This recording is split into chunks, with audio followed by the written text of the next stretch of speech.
like that. If there's a difference between democracy and if you want to call it mob rule, and I just don't believe in mob rule, and that there was no reason for some of the things on Tuesday night. You want a question answered, ask it. You will find out the answers straightforward, and everything should be out here, should be done. As long as you got questions, we'll stay. But when it's done, it's done. If it'll be 7:30, great. If it's 8 o'clock, fine. 8:30, fine. So, before we start, we talk about the 1- and 6-year planning. Everybody hears it, but they don't necessarily know what it means. 1- and 6-year planning is a legislative mandate by all municipalities, all cities, to acquire and to plan their roads. I believe it's chapter 66, and I'll talk about that. But anybody wants to go look up anything, you got plenty of browsers, please do it. Because these are all set up and designed to answer every question that you have. 1- and 6-year plans are there to strategically plan for the future. I put Plainview, but it's for any municipality.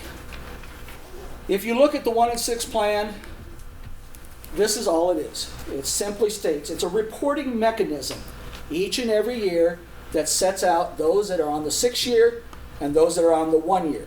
And you'll get to see those in just a second, because unlike here now at the 1 and 6-year planning stage of things, there was probably one person in the room at the time during those hearings, and it was probably Cindy Schlote. So none of you were there, and this is where these hearings come in to look at you could do it any time. I think they're due March 1st. We did ours in October. We were early. Normally you do it in January and February, and the council looks over the road miles that are in the city. Cal Fluke said something the other day that was interesting, and I'm not going to pick on you, Cal, you just got here, so I was already talking about Eric. But he said it was the policy of the council to not really do anything, and I tend to believe that, but that's wrong. That was always wrong, and whether Cal just happened to be part of the council that was going along with it, you should always be looking at roads. Every town should be looking at roads that make sense. If some of these roads don't make sense, which we'll talk about, the word to think of is called benefit. You measure the benefit to you. And I think Bob and I had this discussion, Bayard, here about what is the benefit of a road to someone like Bob, who may have apartments, or not apartments, but garages. And that's all he's got, is the garages for Evergreen on the street in question. How much of that is a benefit to Bob? So that's the kind of the terms you want to look at. Jim Krause was in this morning, and we talked about it's not the front side of his house we're looking at, it's on the back side of his house. So you look at what is the benefit to the landholder. So these are what's put on a plan. They are submitted to the state, usually by the engineer, with input from the council. And I can remember the meeting very clearly. Brian even was hodgepodging and putting roads in that are on the 1 and 6-year plan as we looked at the map to sit there and make sure that they were included, which is the same reason that he brought up the other day, why was Woodland on the map and then taken off of the map. Woodland will probably go back on the map, and it'll be back and forth. But you don't want to sit there and put things on a map that you're admitting or submitting to the state without the potential of doing, if you're going to do nothing, is where you get in trouble. Submitting false information, there's usually what happens. It's not the most horrible in the world, but when you're talking 160 to 180,000, depending on highway allocation, and that's what we use to run the street department of the city of Plainview. You'll look at the first thing they do is if you submit false information, it's a 10% reduction. I've actually seen that quite frequently. Money is distributed amongst other counties and municipalities. I told you the other day at the meeting, a case in point, Osmond did this. Forgot to turn in their information and simply lost all of their highway allocation, roughly $100,000. It is divided up amongst the cities. Pierce got about 60, we got about 40. So that is kind of what can happen, and actually it was very hurtful. I don't know, Bob, do you remember when Osmond lost their highway allocation that one year? I was on the council and Lori Ruggie was a city clerk, and I was like, where's this money coming from? And she said, oh, Osmond forgot to fill out the paperwork, So I mean, it's important. All of these things are not done just to sit there and, it's not done in futility, okay? It's done for a reason, and that's one of the reasons we are always trying to stay ahead of it. So there's your penalty, state law, borrowed straight from the state site. Okay, the question that gets asked so that everybody understands, and Bruce Curtis alluded to this a little bit, so I want you to understand when we talk about information, what is gap paving, what is not gap paving, what is considered district paving, what is considered paving unpaved streets. They all have a different definition. Gap paving, by and large in the statutes, simply means connecting two paved roads. Okay? When we talk about 4th Street North, that is not gap paving, that is district paving. When we talk about the road that goes through the ball fields, that can fall under two different definitions. It could be, if the footage is right, called gap paving.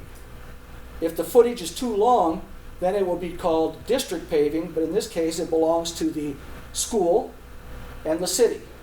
So if there's an understanding between the school and the city that they want it paved, you really don't have to go to anybody else. It's just there. You know, we might look at, honestly, it'd be like, Ben, your area that you have that's right there, but you'd never see it because right now it's undeveloped. So once that got developed, that could be part of it.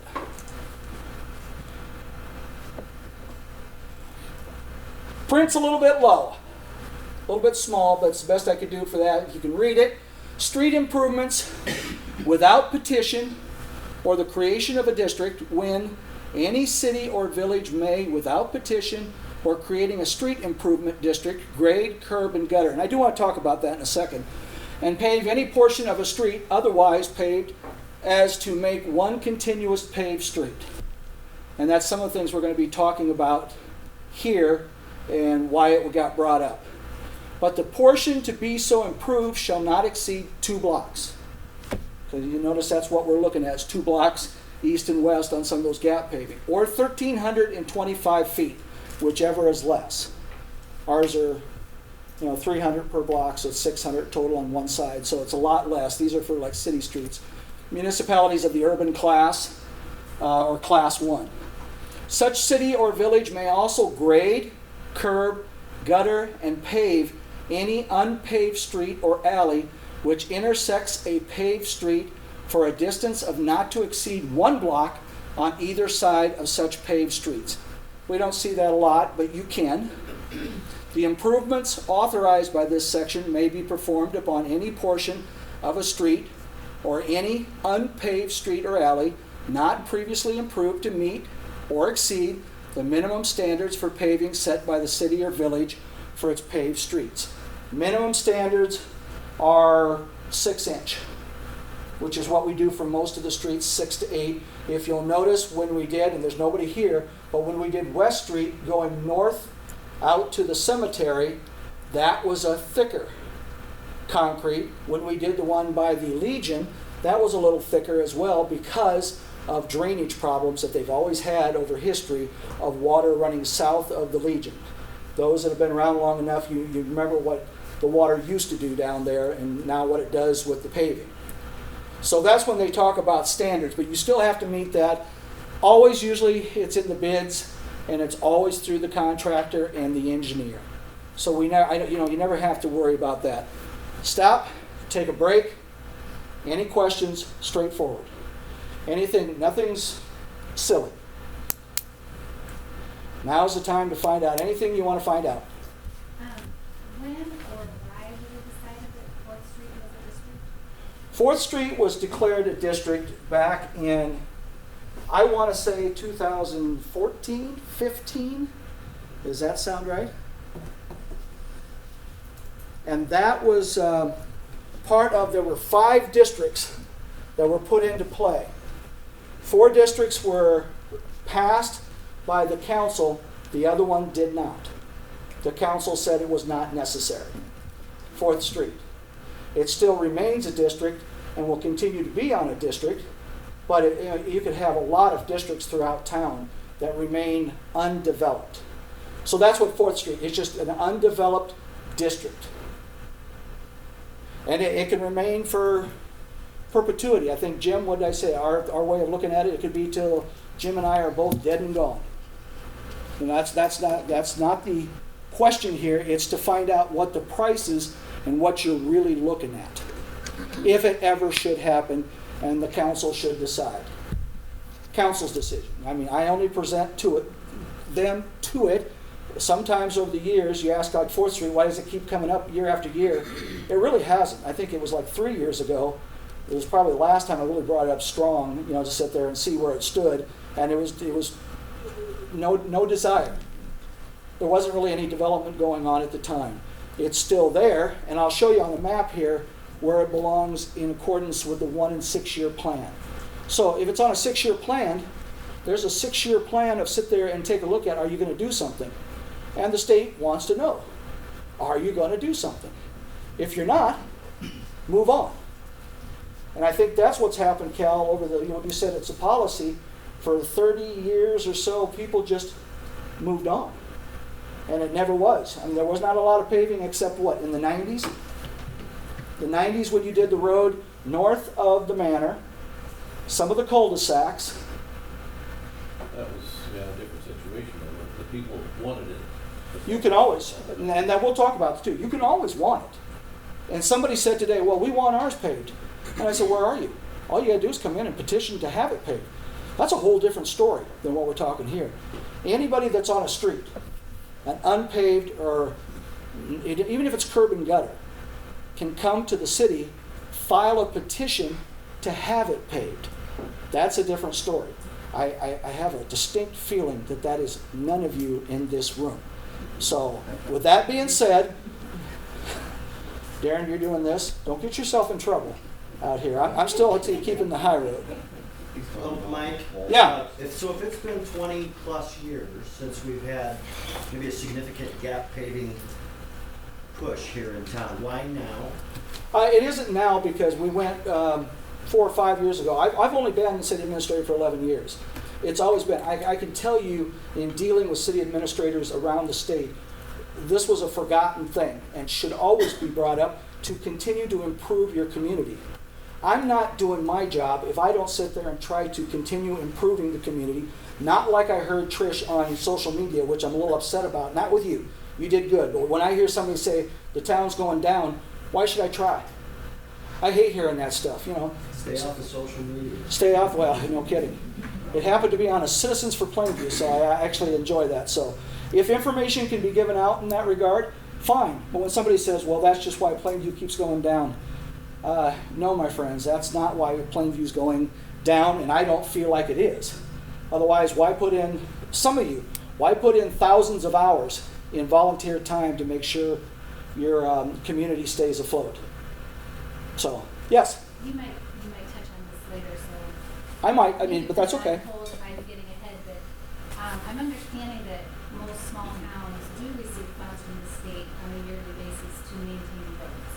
So I think in part of what Darren was saying, why weren't some of these roads maintained every year, up until this point? It feels like a huge push suddenly, when maybe some funds may have been able to be put towards this over time as opposed to all. And I do have that up here, and I'm glad you said that, because I tried to prepare for anything tonight, because I knew I would get almost anything asked of that question.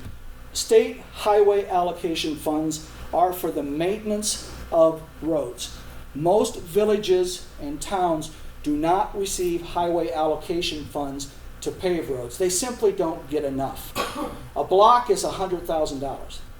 That's just clear, and you'll see that later on. A block, if you pave, is $100,000. Someone like Osmond, that's who's going to do it, and how you're going to do it, and how you're going to maintain it if you use all $100,000 just to do one block. And they did more than one block.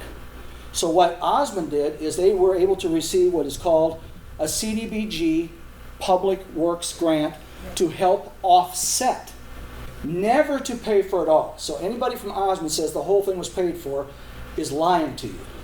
because I went over and looked at the records. I know what they got. It offsets some of that cost, which is what we talk about, the benefit. The CDBG Public Works is $250,000. They did probably... What would you like me to convert $50,000 to? Sorry, Siri. Cash. Wow, that doesn't happen every day. So when you look at that, that's what most towns and municipalities, some don't even cover. So when you talk about those cities of first class, let's say Norfolk street budget, by the way, their highway allocation barely touches their snow removal. You know, it is what it is. So then they come in and they do districts, and they go ahead, and most of the time what you see is the cost passed on to the contractor.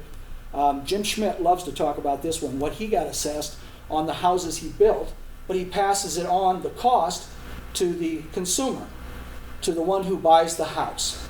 So if it's a $220,000 house, he sells it for $250,000 to pay for his 30,000 foot frontage on assessment. Drives up the value. We're in a different situation. We've got some different kind of homes to talk about because we don't have that contractor setting up a whole area to do himself. If you're in Hardington and you have money, their new addition, anybody been up there to Hardington to see their new housing addition?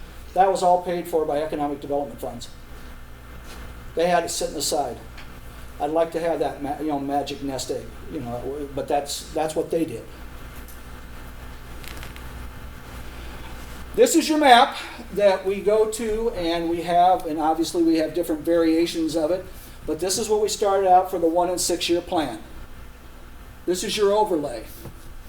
Miller and Associates went ahead and put this together as a 1 and 6 year plan. Your red is marked as the 1 year. The blue is the 6 year. And because this gets so small, you can see down in here, these are the 3 blocks that are gap paving from Euclid, Ellsworth to Lincoln. Okay, then you'll look up there, you'll see part of 4th Street, that's still blue. That's in the 6 year planning. I think this was added down here. This is Congress. Jerry would love to see that one not paved. And then we had a couple of them over here on this end, right off Park, which would be that. Remember we talked about that 1 block you can do? Just 1 block off of a highway or an unpaved that you could pave. And I believe that's off of 8th.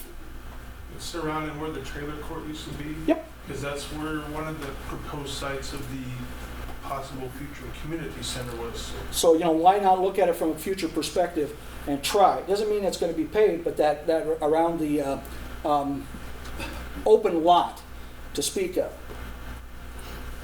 What you will see is another blue line right here. That's 5th Street. For lack of a better term, I'll call it the Woken ending. There is no street there. If we develop those blocks going north, there has to be a street to get access to their homes. I haven't seen anybody grab those lots yet, but what are we going to do when they do? We have to do something with those unpaved areas. One thing I didn't touch on earlier that you need to understand where it's a little different. Lisa had a good question, and she brought it up, and she's looking at things. Wayne, for example, when they do develop streets, and let's say the curb, too many snow plows hit the curb. That doesn't happen in Plainview, right? All our curbs are perfect. When they put those back, Wayne assesses it back to the homeowner. You can do that. You can put in gutters, curbing. When we put a patch in downtown, if it's in front of Serendipity, that 1 patch of concrete that you see Kurt do, you can charge that back to you. That's legal.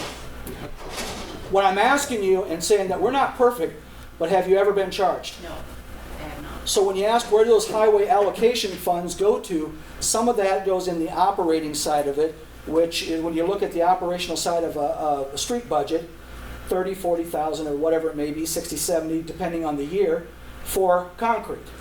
So when we did like Main Street by Plainview Telephone Company, where those famous little tire tracks and marks by the little kid who went through by the Carnegie Library, okay, that area, nobody got charged for that.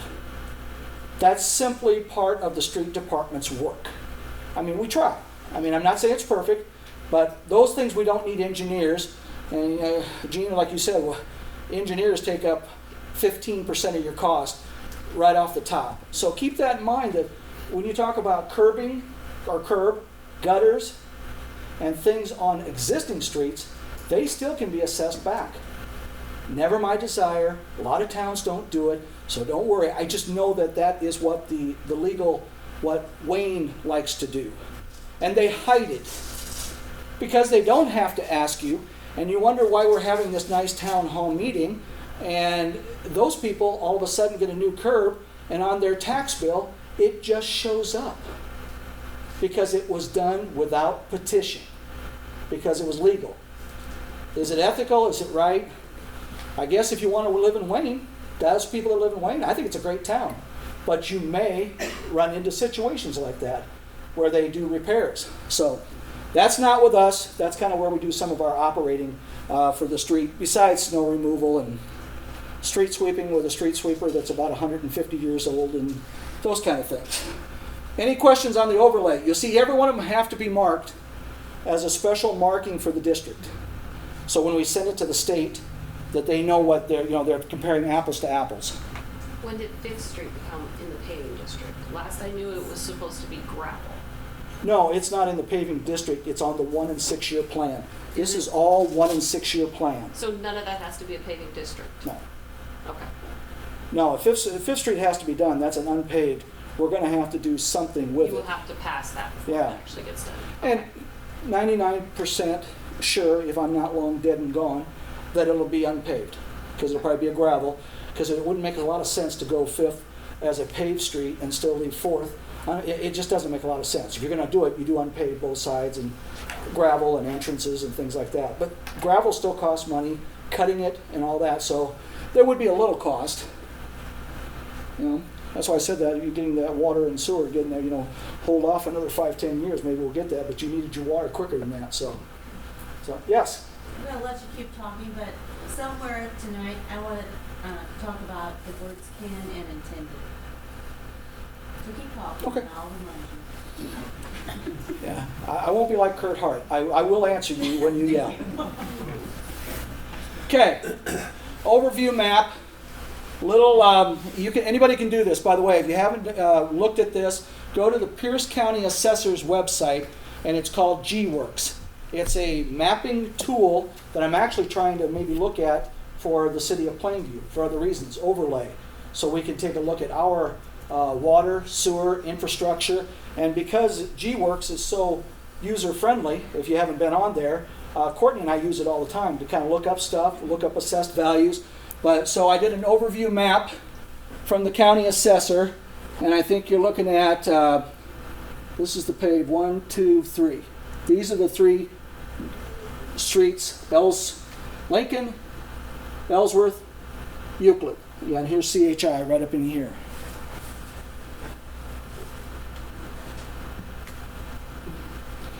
And as you can see, this is what they were talking about, Lisa, and marked in from the engineer, which I think you got the map too. This is 880 feet north on 4th Street from Euclid, and that was looked at as a point which we can measure. Euclid with its intersections built in, but if you look up here, Bell Street this way is vacated. Bell Street this way doesn't exist. And then there's another street, if those are buffs about Plainview, you're getting up to Ohio. If you never knew we had an Ohio street, we do. It's not on any county maps, but it's on the original plat maps for Plainview. Which one is Grand Avenue? That could be, Courtney, am I backwards? Is Grant Avenue here and then it's Ohio, or is it Ohio first? Emerson, Ohio, then Emerson, Ohio, then Grant's below that. and then Grant's below it. Yeah, because Emerson's the last one before you are out of time. Okay, so this first one you were asking, I think by The you, one just to the north of Nathan Steck is Emerson. that's Emerson, And then what's the one between him and the lot to the north of me? Ohio. And then I think the one between south, me I think and I had the it lot- mixed up. I think that one is Grant. Okay. But those streets don't exist yet. Well, the one does, but. Emerson. You know, if you go far enough north, but they just call that, post office looks at it, it's just a county road. Yeah. Whatever that county number is. So This is just kind of a view of what it is. Okay, I want to take a look at these. The people here Tuesday did not get to see this.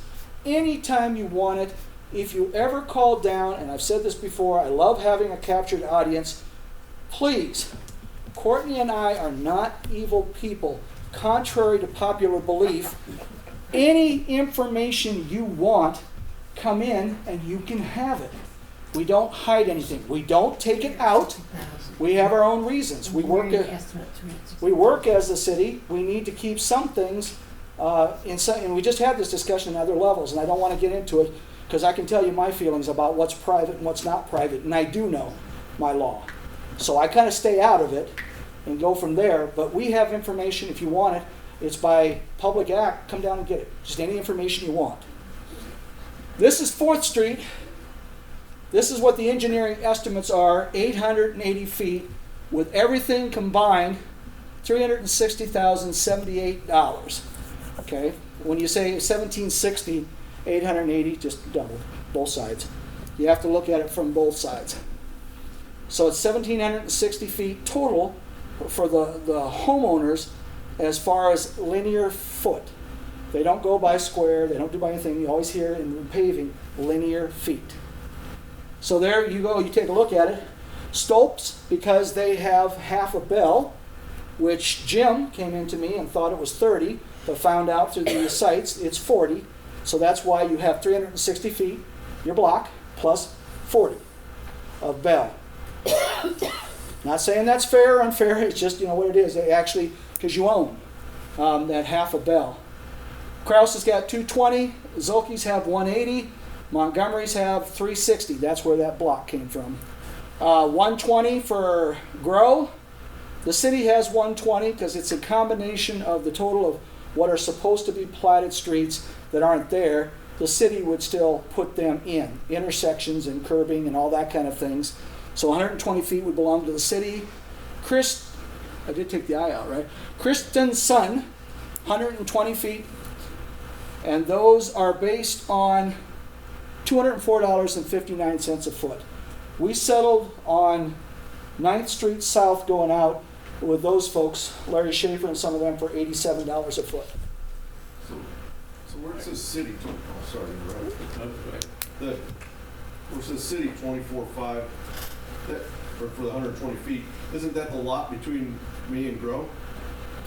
Oh, that one particularly, yeah, I'm sorry. Let me do that. You got city, but I also have down here streets. Yeah, we still have the city owns, economic development owns that 120 between you and Grow.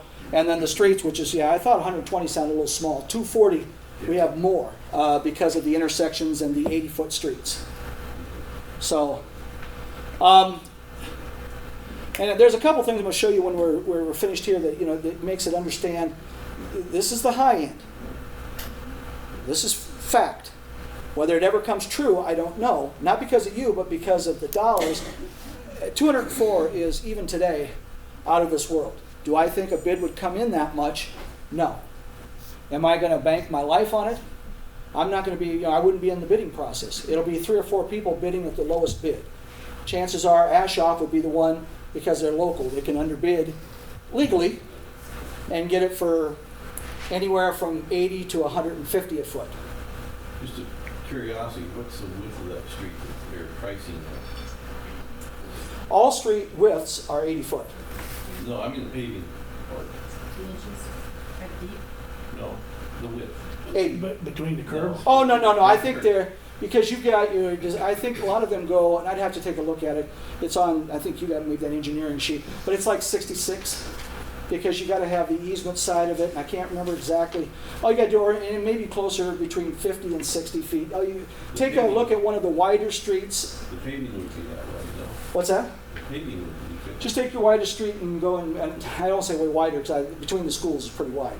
Take one of your normal streets and measure it, and you'll see when you measure it. I think it's maybe 45 feet. Actual paving. Yeah. But you still have to have your 20-foot easements on sides. When I go out and measure, I usually go to the center and then go up and beyond. It's like 20 feet in. Not all streets are the same because they were platted different. Just like some plats, some lots, we still have 25-foot lots, believe it or not. Well, but I'm talking about the width of paving, because some streets, there's room for parking on the side streets, some streets are paved are not. Right, think about your residential. Well, you Don't got- do the streets when you're thinking, I know what you're thinking, don't look at the ones like by Maine that's extra wide. The school has an extra wide. You know, they were designed, North Pine Street up in there, those streets are real narrow. yeah, it would not be the real narrow. Wide. Be the same width as the rest of Fourth Street? Correct. That's the best way to sit there and say it's a normal residential, and I think truly, for some reason 66 foot comes to mind anywhere between, but it can be anywhere between 40, your narrow streets, to 66. These are all the same, and I know it's on that engineering sheet that you can come and get it anytime you want from Miller. It tells you cubic yards of concrete and all the other stuff that they're going to use, where the manholes are at and all that kind of stuff, so yes. So, I'm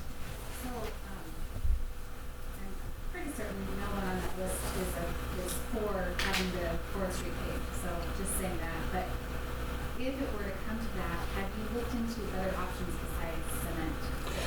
I have, and I can be persuaded. This isn't a personal opinion, so bear with me. And I can always be persuaded because I'm one of those administrators that is not pro overlay asphalt. And it's not for any other reason, is that I deal with Chad down in many streets. Osmond's a great example, what they just did, and I like what they did. But for example, Pierce, they have a lot of overlay. This March 13th, they're going through theirs because it just destroyed a lot of that overlay a lot quicker. Concrete holds up, and for the last 10 years, believe it or not, concrete and overlay weren't huge differences. Now that may have changed now. Oil down, I don't know. I'd have to take a look at it. Always a possibility. These are all on the highest end concrete only. But no, that's one thing to look at is your overlays. Yep. All right, everybody's shell shocked by that. I think didn't that last time we did this, wasn't it like 36,000 instead of 73? It was 50. 50,000? Okay. So, and the city's lot, so I don't know, it seems odd that, the city still owns some lots on that street, but yet we would be funding most of it. It just seems like kind of an odd scenario. The city only owns one lot. Just that one lot. Right. Which, to be honest, I wish we didn't own it all. Right. I mean, that would be 120 feet less off a overall city bill, to be honest. But if it's got to be done, that may be something when we look at that lot. If it were to be done, would we pass it on to the new owner if they got it? It doesn't mean they're going to get it free. Would that assessed value go back to them? Okay, so I did a little research on this because Osmond did pavement. Yep. And Osmond did a $3 million pavement job a couple years ago. And you said they had $250,000 in grants. Correct. And then the rest of it, what they did, and this is from the mayor, they said that they assessed 1/3 of that cost back to the homeowners. The Sounds rest of about it, right. the city picked up. Okay. Then I called Creighton, because these are both very comparable towns to our town. I don't feel like Wayne's a comparable town to Plainview. I don't think that Norfolk's a comparable town to Plainview, and I don't think that. No, you're spot on. Okay. So that's why I compared it with these small towns that are close by, same situations. Creighton does not do any cement. They said they budget out $50,000 every year of their road construction or road money. They budget out $50,000 for their roads. They armor coat roads. They said, and this is, I have their assessment from Miller and Associates. Yep, they use the same. Yeah. Yep, they use the same ones. They did what looks like 32 blocks with their money, and their estimate was $47,000 from this Figgins, and then they supplied $23,000 worth of that red crushed rock. And that's what they did. They did 32 blocks with that. They said this year they're going to do it again, and they're going to just basically do enough to run out of that $50,000. But they're estimating they're going to get 25 blocks done. Mm-hmm. So my question is, if that, the small amount of gap pavings that we have to do, why aren't we talking more about something like that? Because that would be much more feasible. And they also said that they assess 0% of that back to the community because it is a community benefit. it is going to benefit the community, and the homeowner, yes, they will have some benefit, but it's for the community. And I guess everyone talks about, we need to be trying to help out the community, we need to be doing this for the community, and it's all for the community's benefit, and we want it to grow, but yet we're not assessing anything back to the community. It's just the homeowners who live here, but yet I think there's more than just my husband and I and Ryan and Rachel that drive our road. No, and I think you put the point, Lisa, you did, and you just said it perfectly, and I think it's hard to compare the armor coating because villages do it a lot. Meadowgrove does it, and they don't ever charge back, but what you're not being told, and it's okay, because I don't expect them to really give you all the great details, but it's not unpaved.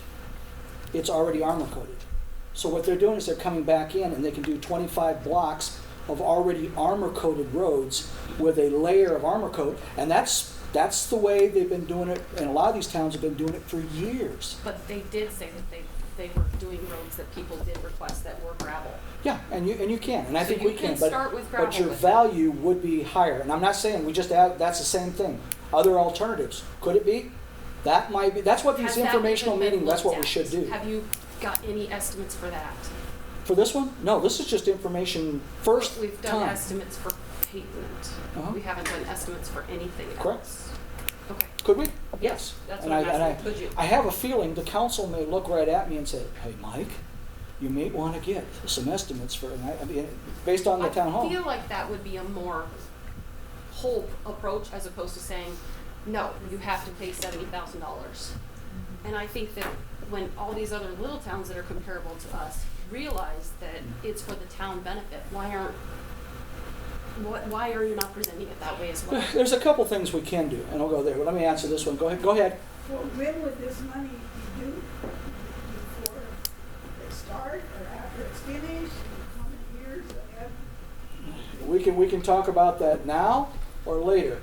What we did the last time, typically paving and these other towns, municipalities, go on what's called 10-year. We have up to 15. So when we did our last paving project, we did 15 years, which came payable after it was finished within a year. I think there was a certain amount of time they give you. If you want to pay it in full, you go to the city within like 90 days, and in 90 days you could pay it without any interest, which the interest at that time was, hard to say, 5, 4, 5, 6%, somewhere in there. Lower than it probably is, although interest rates are going down. I mean, So somebody's benefiting, somebody's making money off of us not being able to pay $40,000, $30,000 out of pocket right off the bat. absolutely. I mean, that would be, one thing that I would really struggle with. I mean, if it happens, it happens, but I don't want somebody to make money off of me. For the bond. After my wife and I not being able to write a $28,000 check. What you're doing, we love it when the people come in and pay it all. You can't do it. I couldn't do it. No way. But the bond, the city has to authorize to get it passed, has a percentage on it too. So when we bond, the last time we did this, we bonded $500,000. So that has like a 3.1% per annum, whatever they do, how they're bonding, and we pay that on a quarterly basis. So the percentage then reflects the extra, if it's 4 or 5, the 1% for the county. County's got to have their share for handling it, because it all goes to them, and then the other 3% comes back to the city to continue to pay on the bonds. The other one is just a break. If somebody comes in and pays it all, which we did have a handful, it wouldn't be me, but that's okay. So, Mike? Yeah. Can I ask you a question? Okay, so am I hearing this right? Okay, if on somebody's street, they don't pay it all, okay, so say their assessed value is $27,000. mm-hmm. Okay, so they're gonna, $27,000 plus the interest because they don't pay it, right? Correct, on a yearly basis. So it goes for 15 years.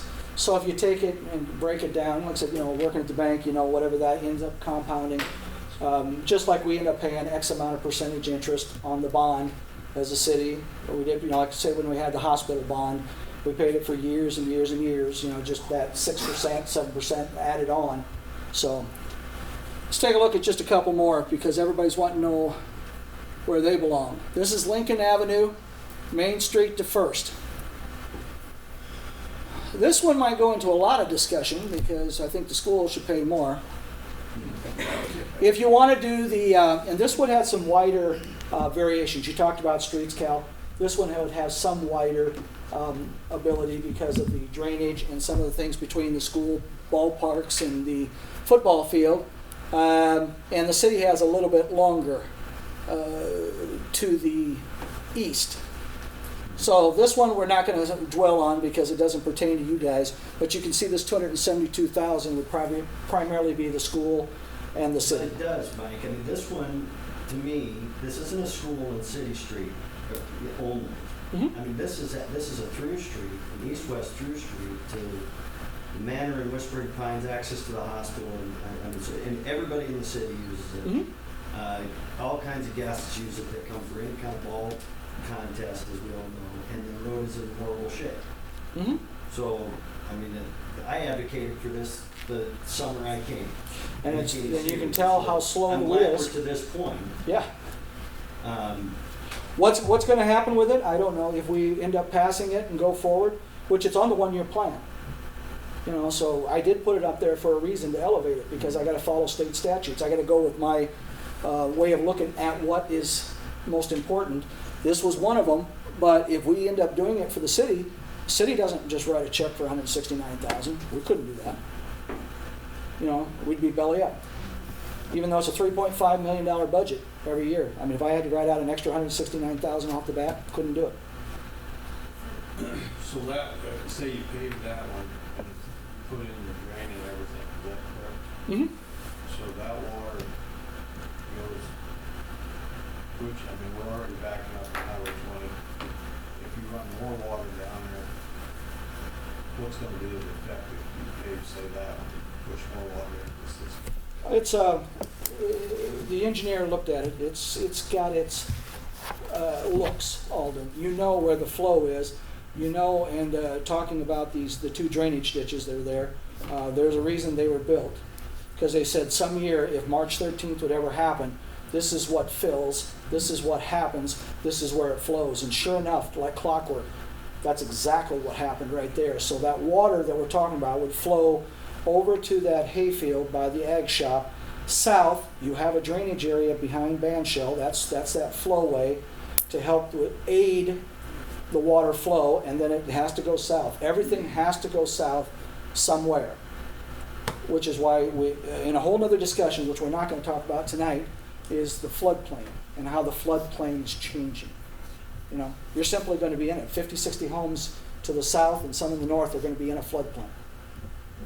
To the south of Highway 20. South of Highway 20 and some north. Some north. Oh yeah, because this all of Plainview is low except for a few couple of hills. Like that, George. You know. So Yeah. on a pretty important street such as this, that impacts the school, the football field, the baseball field, is Plainview in a position where you can apply for an economic grant to do something like this? Do you know why those CDBG grants are hard to come by? Because the priorities change. You have an economic development person here who would tell you, yeah, you can get them. I can tell you no, and here's why. CDBG Public Works, Department of Economic Development, gives out money for public works. They set their priorities. Some years, the priorities are water, sewer, infrastructure. Some years, they are streets. I haven't seen streets for quite a while. Osmond was the last one that I saw that got something that would be a benefit. And it's only $250,000. So you're talking this project alone that we're talking with all of these is $1.3 million. So it would be a piece of it. Yeah, it would help offset, and I think that's what Osmond did, help offset. The right thing to do. A few years ago, CDBG only wanted to look at libraries. We hit that when it was hard.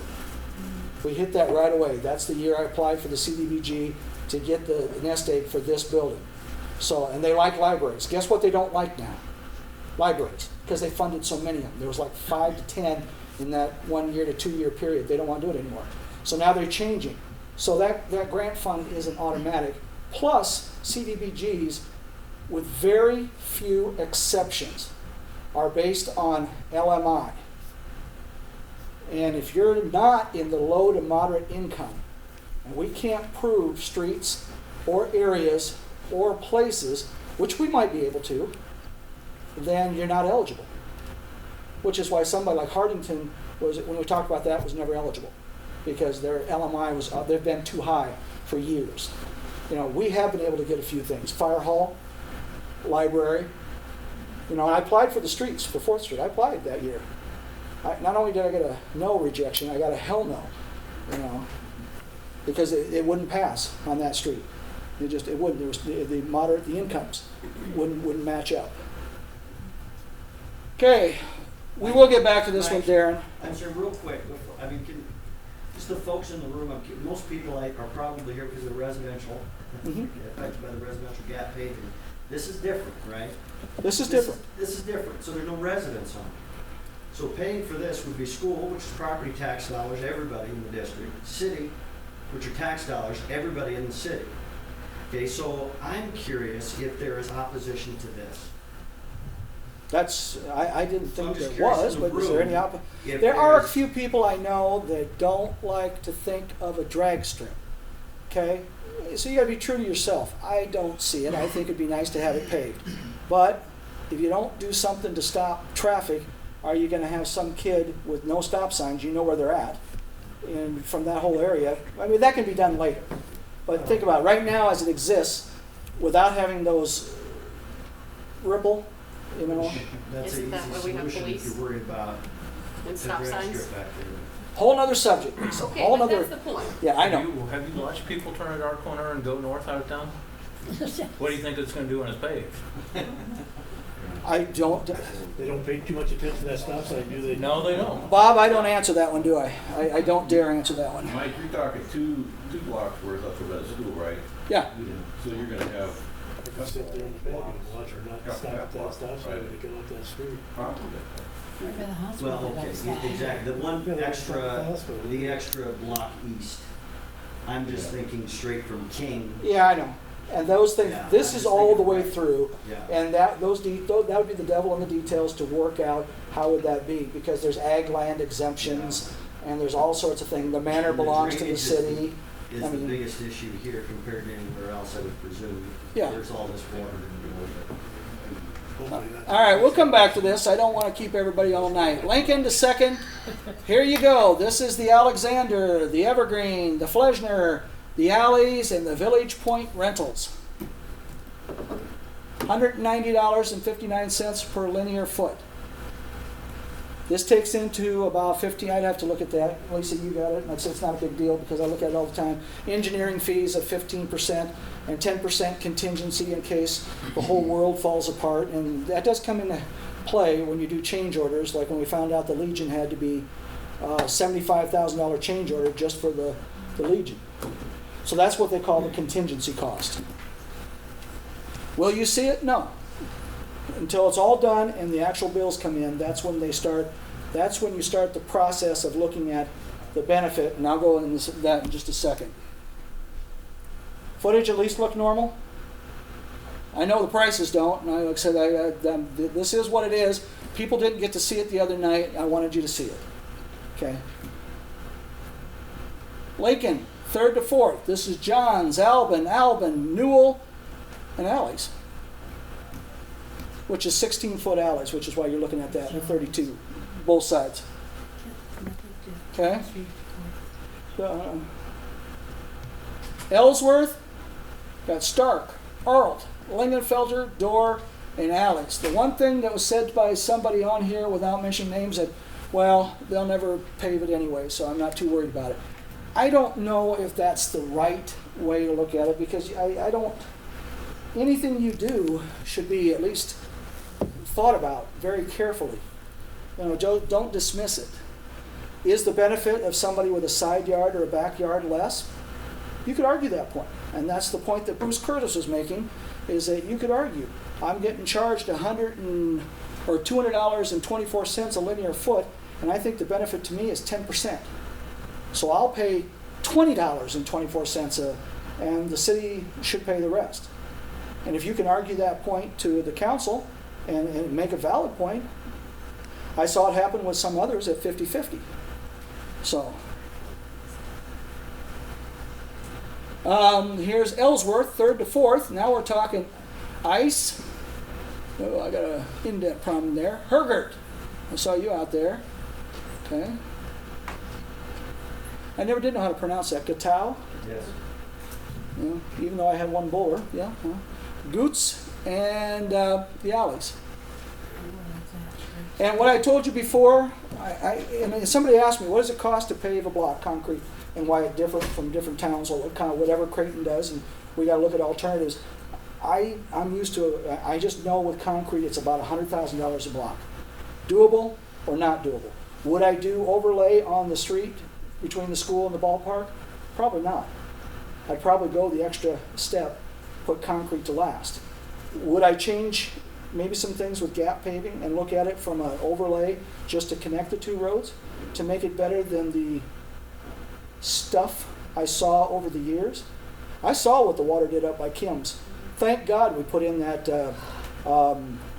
culvert a month before, 2 months before, because if that culvert wouldn't have been there, I don't know what your house would have looked like. I totally agree on that. I was very lucky that we did.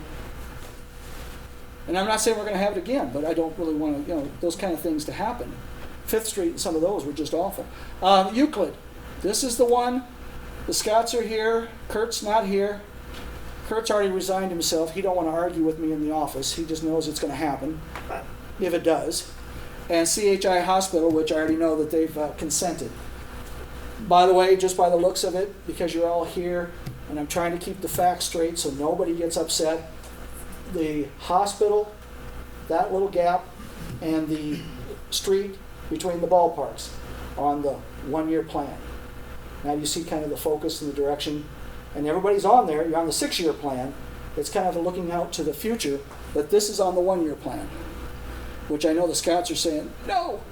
Well, that was supposed to have been paid by the clinic when they built on. They were going to do the whole thing themselves. And we were supposed to be charging for nothing, but that's not materialized. You know what? You can always argue the point. Yeah, go and back say, and find their records. Yeah. What they did with the money.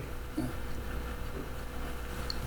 Euclid, 3rd to 4th. Now we're getting into the fluky with a C. Sorry about that, Cal, the last time. Eric pointed it out. Snodgrass, Stolp, and Albin. There is no alley on the court records, and it's 150 versus 142 on that side and 16 on the other. This one's a little higher price, 214. Except once again, I don't think that's probably going to come in at that, but that is 3rd to 4th. What's the difference for all the price changes, for the different pricing of it? When the engineer goes through, you look at the manholes, where they're at, the needs on the curbing. For example, Scott's have curbing that goes around on the west side. I believe it just goes around the intersection. So there's a little less curbing, a little more curbing, no curbing, and all those kind of things. So extra curbs kind of put in, a few extra bucks, and it doesn't take long for a curb to go from 128, well, some were 117. You look at the bottom total, or the top total, $10,000-$15,000 either way. Curbing's the same on those two streets, but Could be. probably is higher there. You're gonna have to take dirt out. Probably dirt. Probably going to have to raise, lower. All those things. I mean, the engineer went in and took a look at it because there was differences. I know that some on Rachel. I know there was some. Okay, I was going to say, I'll make sure that I'll see them all back there. I know there was some talk about the engineer concerned about where the driveway was and if they needed to lift up the driveway because the driveway is so low. And that didn't. The engineer goes, I don't know what we're going to do there because when you if you see these roads that we put in, they go up. I mean, it's a sizable thing. If you were over on West Street when they put them in, some people were like Julene Johnson. Their driveway was at an angle, like this, and so they had to kind of come from one end and try to smooth it out. So there was extra dollars put into those driveways.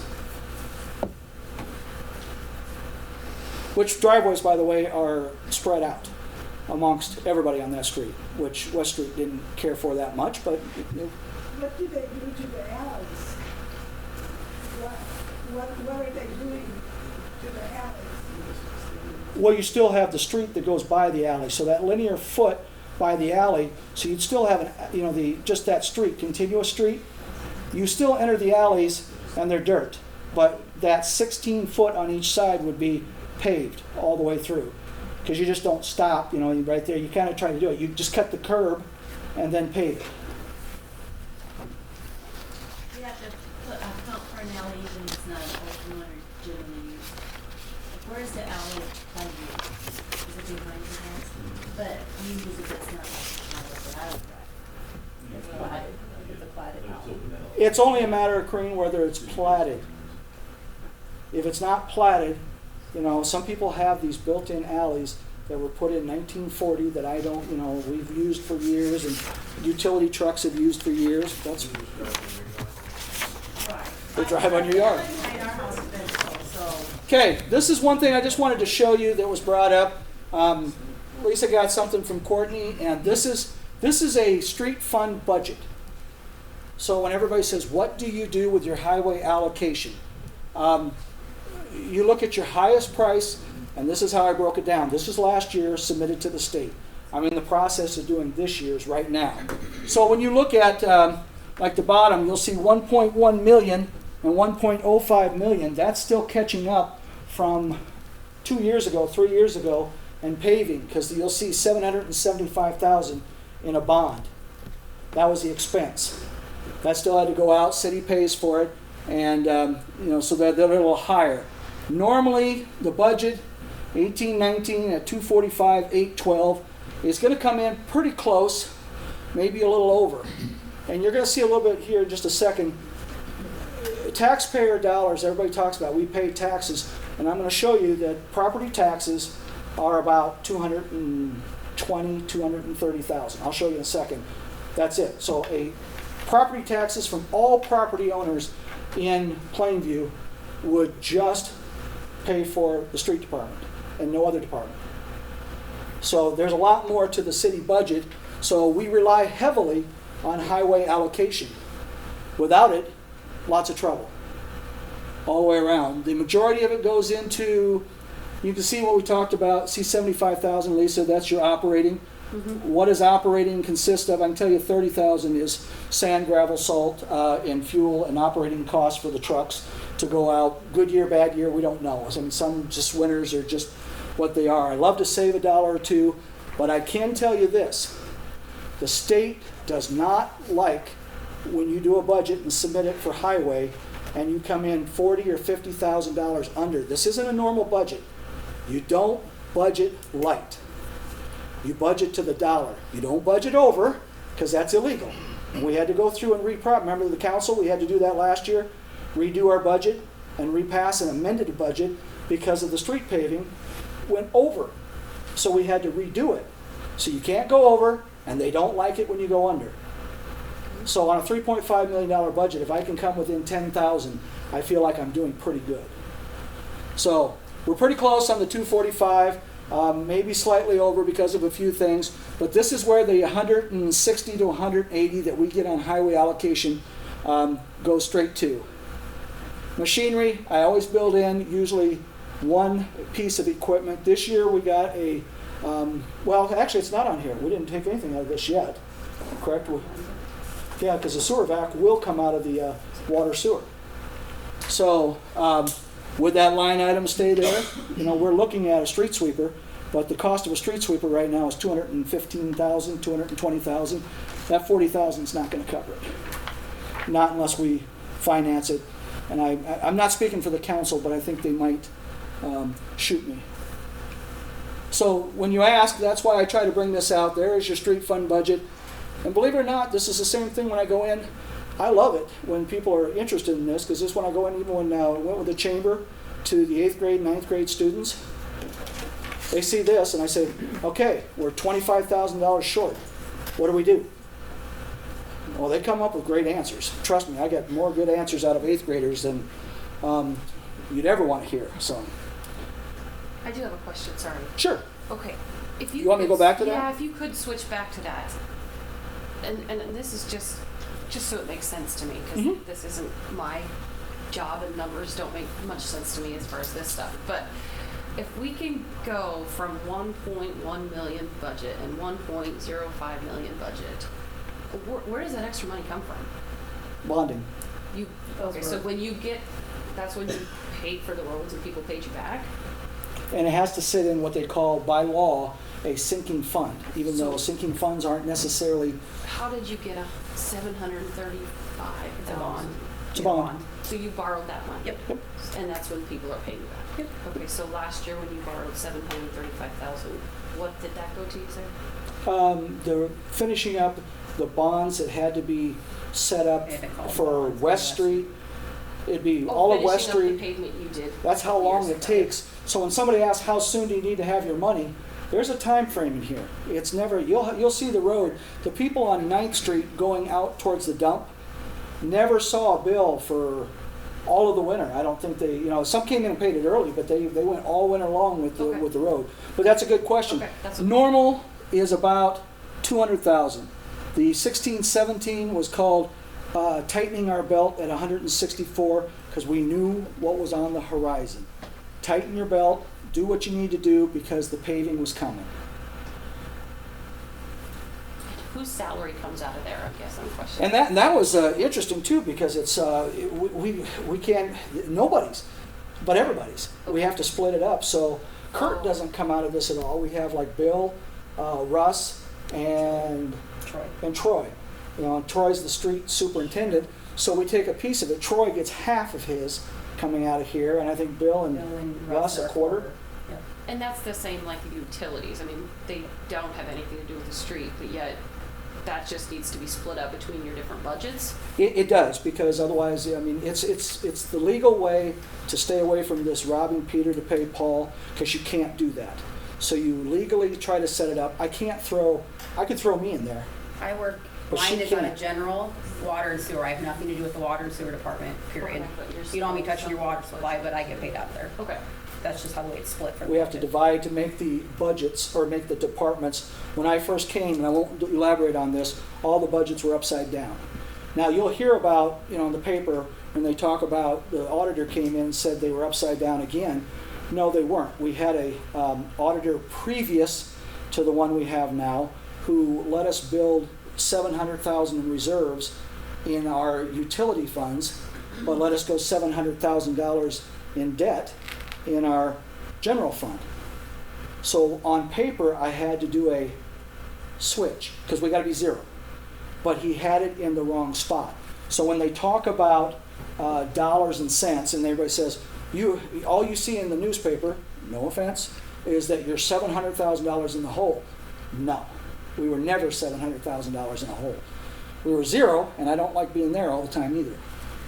Mike? Yeah. So, adding up what was in the paper, the city would have to pay $224,620. Easily. So you would do another bond to pay for that? Or We're going to have to do a bond regardless. And I've already talked to the bonding company in the inevitability or eventuality of what would this take. Because you can't just go the last second to get a bond. That's 2 years out. So I've already talked to them. Emeritus is who we use. And what would this look like? What needs to be done? The steps that need to be taken? Where do we start? How do we start? And a town hall is perfect. And the more recorded and the more facts and the alternatives, we can do gap paving with overlay, and if that's the case, I'm okay. I like it better than dirt, and I can tell you that Kurt will like it better than dirt until it somewhat deteriorates a little bit, but you can keep doing it every year. And I do the same thing that Creighton did. I got 40,000, 50,000 in operating, 75,000 that I can set aside 40,000 just for overlay. I tar streets. If you go up there, you saw the people tarring and putting the liquid stuff in. Every year I tar $10,000 worth over the last 10 years. So, that's still $100,000. If you do it over a little bit of each year, it isn't quite so hurtful. But so we can do that same thing. I like that idea. Milton Creighton's doing it right, and Lindsay's holding on to her dear life up there, but they do what they need to do. So I brought this up. There's your levy request.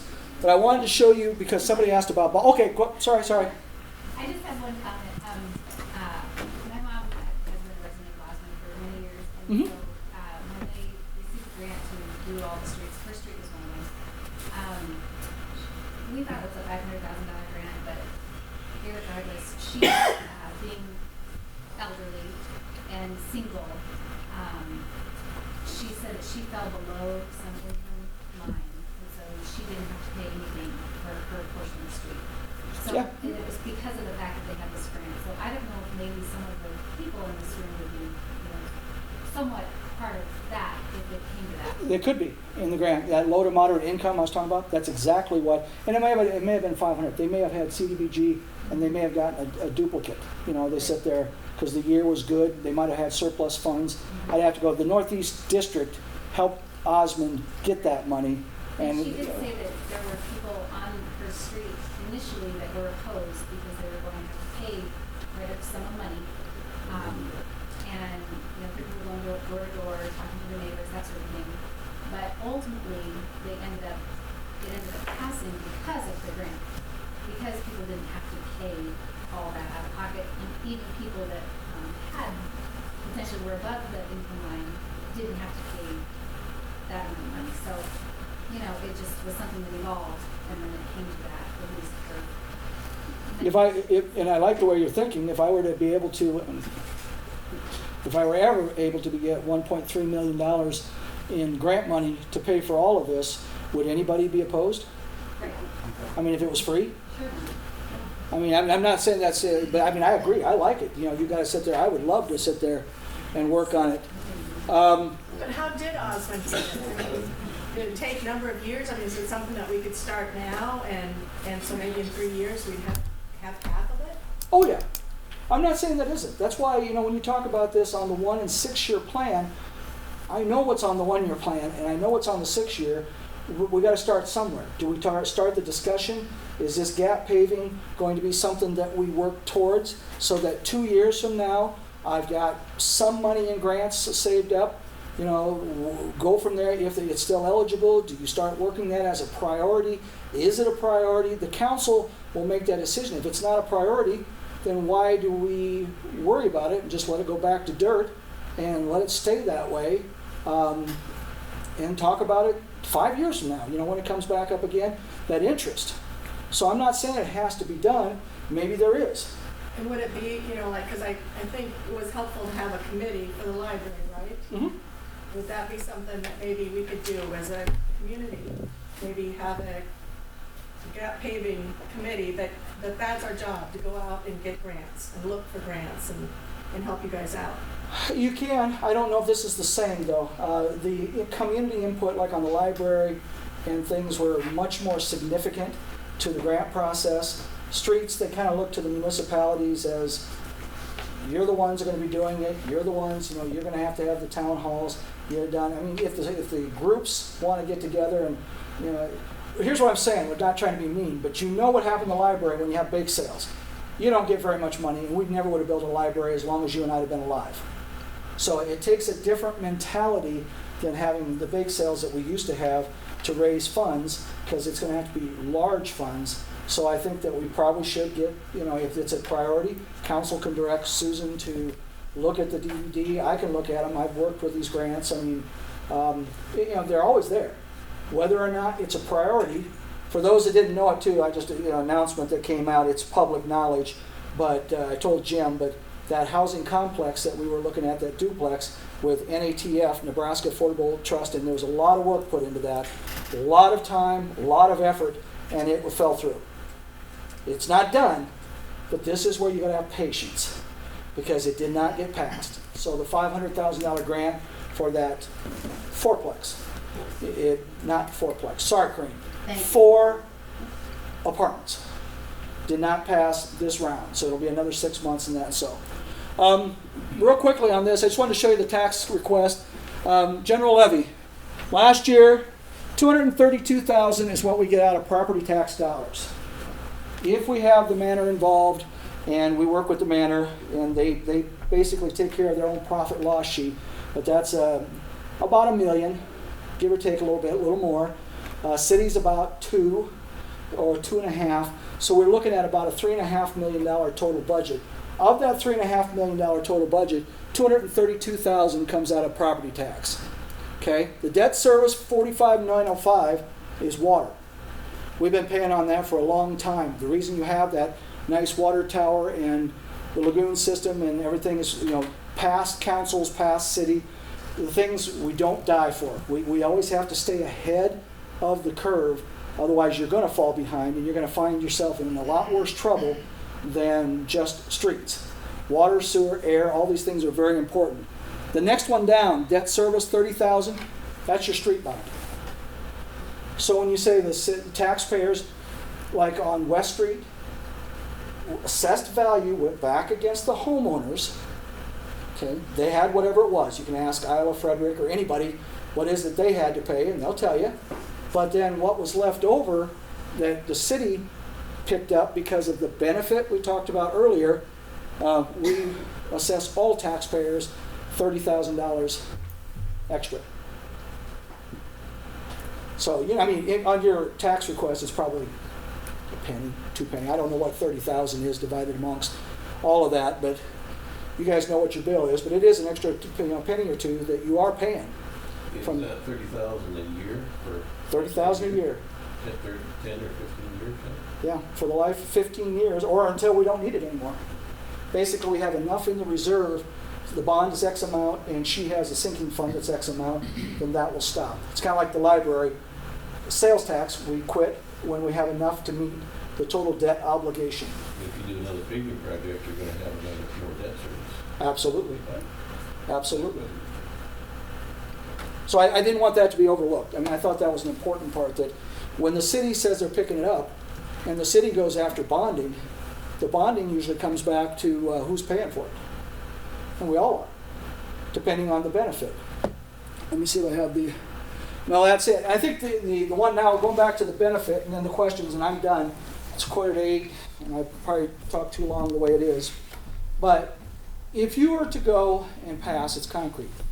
And let's say you go with that, and your portion is $73,000. Once it's passed, all the things come in, and you find out the actual bill. Ashoff's done it, and everything's done. Road's going by, you're pulling into your driveway, and 6 months later, you'll get a bill, and you know as it's going along, because they'll give you a assessed value.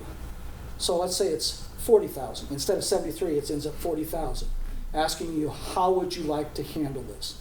Well, part of that goes back to even prior to you getting that assessed value to the council, and then arguing the case in what's called benefit. State law has set up, if you have, and I'll talk about, like I said, Kraus and Zolke too in here, and Bob, they have side yards. No access. You've got garages. No access, correct, Bob? Yeah. What is the value to you of that street with with no access to your garages? Yeah, my argument is none. Right. Council's argument would be, I don't know what their argument would be. Let's just say that they're honoring 100%. Okay. What do you think? Basically, that's where you start the decision making on the benefit, and most likely, if you can, and this happens a lot. And this is where they come up with that third, and the Osmond, all these different numbers you get, they only assess a third. What's fair? What is fair that you think you would pay? And the one thing Trish did, okay, go ahead, Gene. Well, like Euclid goes between us and the hospital, but it doesn't benefit us at all. Our entrance is off of Second. So why would we even need that done? You have to ask yourself, what would the council's answer to that be? What would be the benefit of having a paved road? There's going to be some. There's always going to be some to the landowner. This goes back to the argument that was had on Tuesday, and I thought Bruce Curtis said it clearly, and he's right. If you get assessed $25,000 to $50,000, is your house going to go up $25,000 or $50,000 in value? Absolutely not. When you put in a heater, and he said, I put in a $40,000 kitchen, and people put up these magnificent homes, and they already know they're going to live there, but the value of the home will never be what you think it should be. So what does a paved street add? And it does. There's no doubt, and the facts won't lie, that it does add value. It's just how much. This is where that benefit comes in. And those are questions I can't answer. So, and that was one of the things that brought up. Tricia put out a nice little factual thing, if you ever want to look at it, Citizens for Plainview. But the one thing you got to keep in mind is that property tax and your assessed value on a paving is like comparing apples to oranges. You can't. Because you got people with open land, Jim, Alden, you got open land. There's nothing there. Okay? So you got to argue but it's going to be paved and you're the landowner, what's the value of it? You could argue ag exemption. And there are some things like that. He could get out of it with an ag exemption, possibly. I'm not telling him what to do. I'm not his lawyer. But he could go ahead and say, I've got ag land there that's never going to be developed. Norda Johnson had that happen with her land right over on West Street. Same thing. She don't have to pay $1 for it. Who does pay for it? The city. And that's part of that $30,000 a year. So, questions now, just to wrap up, you got till 8 o'clock, go ahead. I know you want to do your intend, can, would, should, be, hit, how. Well, according to the definition, the 1 year is the intended to be accomplished in the first year. Yes. Did the council decide that that was the intended end for that 1 year one? They had to. So if it's intended, it's already been decided, what are we arguing about? No, that's, it's good you say that, but the council in a hearing argued successfully that those two should be on the 1 year plan, and they would effectively help us continue to get our highway allocation, go through the reporting requirements, and where we get in trouble is when you start doing 1 and 6 years over several years and you don't do it, state is much more wary right now that you're basically taking highway money from them and not doing anything. That is a violation. And how Plainview hasn't got caught before is beyond me. If that money's for maintenance of the existing street, it's not for building new streets. Correct. They worry about that, and why do they? I know they want continue to build streets and stuff. The more streets you have, the more money you actually receive also. You can, yeah. I'm not going to argue that. More road miles, more lane miles, they call it. What are you going to do, like, if you do all the gap paving and you pave all the streets that are, so then what are you going to tell the city for the 1 to 6 year plan? Joan, you got to. The one thing that every municipality in the state of Nebraska should be doing, whether you're Belden or whether you're McLean or whether should look at any street that you have that is not developed. So if you got Oak, First, and Main in McLean, and I don't know, I haven't been there for a while, but I think they got like 3 streets. They have to go through the same process. What they do is armor coat. And every year, they take that highway allocation, and I know I used to work on a road crew up there and went up to McLean, and they do First, Oak, and Main. They go up every year and lay a coat down, whatever that price is. So if they get $40,000 in highway allocation, they got one guy probably up there that does everything, and he takes 30,000 of it and does their roads, and they call it good for the year.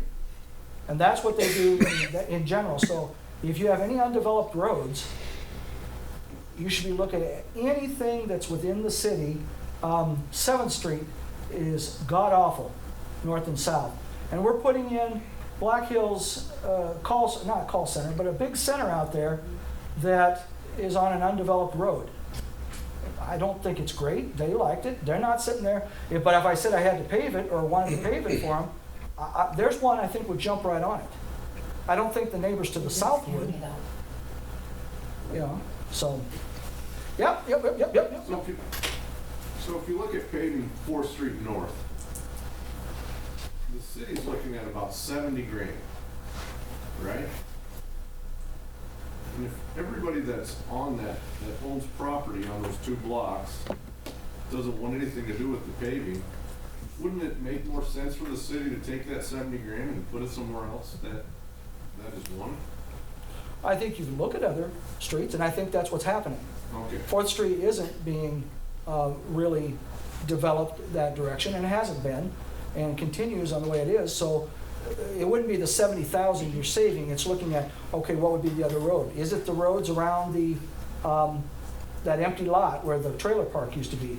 Maybe that is more of a priority, but you continually looking at what streets are a priority. We knew, for example, we knew 9th Street and West Street going out. You guys remember 5, 6, 7 years ago how bad those potholes were getting on that armor coat.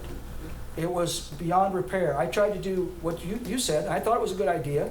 I put $20,000 into an armor coat patch right up by Daryl and Peggy Keck's and up in that area to go out. And they said, well, it'll last 5 years. It lasted 1. It crumbled from the side and just, it was gone. So something needed to be done more permanent because of that value of that street. You guys know well enough that it's an ag street, and that's okay.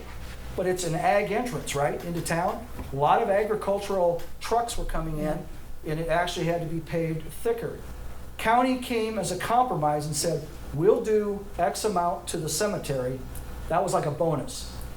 And by the way, in comparing city dollars in roads and county dollars in roads is only irritating, because I always say counties have more money than God when it comes to roads. That's the way the laws are. Municipalities don't get near the money they should. But then if you look at the lane miles that they have to maintain, maybe there's an argument. Yep. So how long has 4th Street been on the 1 to 6 year plan? Because our 6 years has to be coming up pretty soon. It can be 6 years, as long as you want. Yeah, I mean, right now, when it's on, it basically, when I have it, I think of it like a rotating 1 and 6 year plan. Every year you put it on, there's roads that have been on a 1 and 6 year plan that's been on the 6 year side of it for 30 years. I mean, the Hergerts are still here. You should remember when that road over on Pond, that road was always on the 1 and 6 year plan for as long as I've ever been here.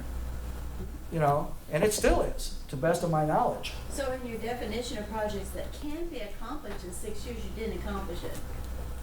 If it's been on there for 20 years. You could, from a very, what would be the word, pragmatic side, did not accomplish what we said we were going to do.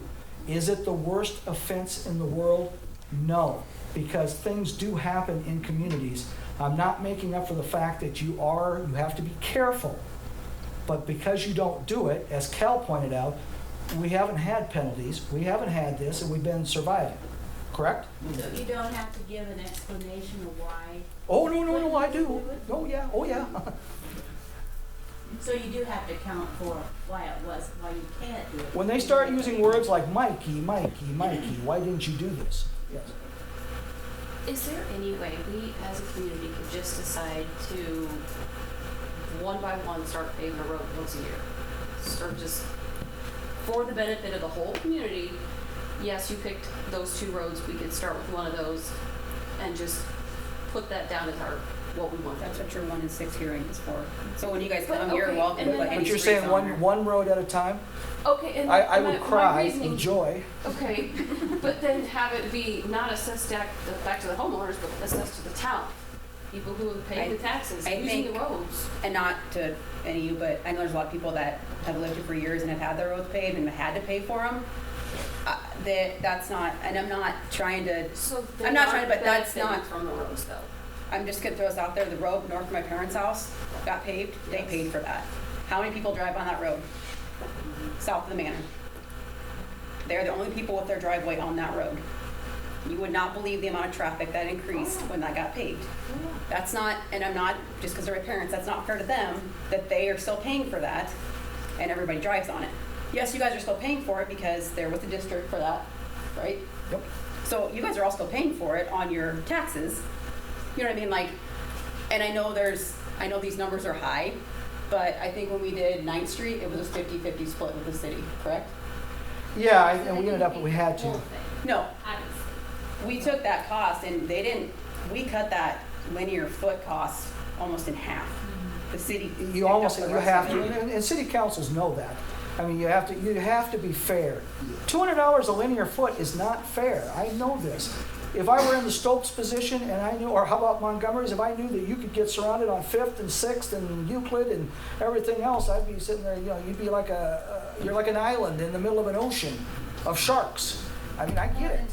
not to be that, I don't mean this to sound negative in a way, but, you know, Keith and I are pretty new to Plainview.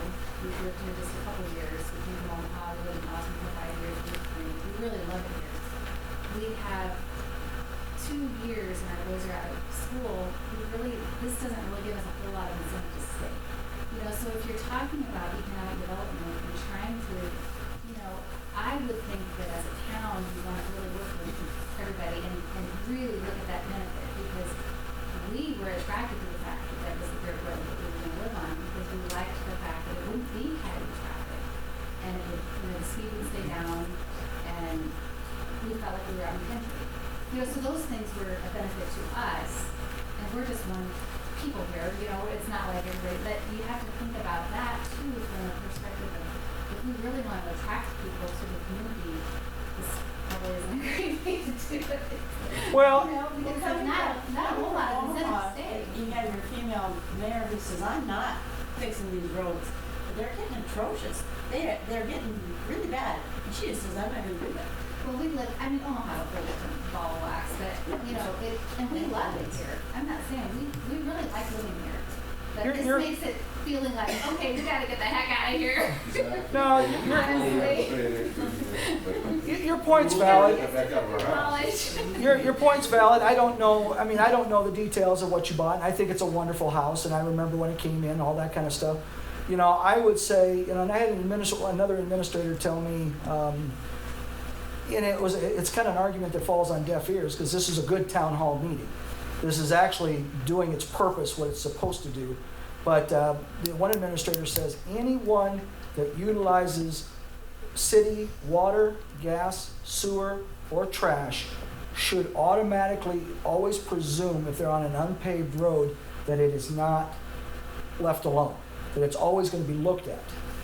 You know, if you're out in the country, that's different, because you're in the county and you go out there. But it's always that underlying fear that's always there, that if you're utilizing services and the city wants to, whatever, finger out. Mike, I'd like to go back to the basics, like what Darren asked. If you got all these people sitting on most of this gap paving here in 4th Street, if those people don't want it, why would it even be considered in paving and put it in a project? The 1 in 6 year plan is fine. I mean, it doesn't mean that to be done, but it sounded like at the last meeting that it was discussion, action on gap paving. That's what it was. That's what it was. Always can be. I mean, first of all, if you look at, I know because you've been on the council, so you know, when we put down discussion action, it has the ability on any council meeting to be either or. But if you don't put action item on an agenda, it can never be acted upon. It can only be discussion. That's what scared me. If the council would have met and said, yeah, we're going to go with this gap paving, go, it'd be done.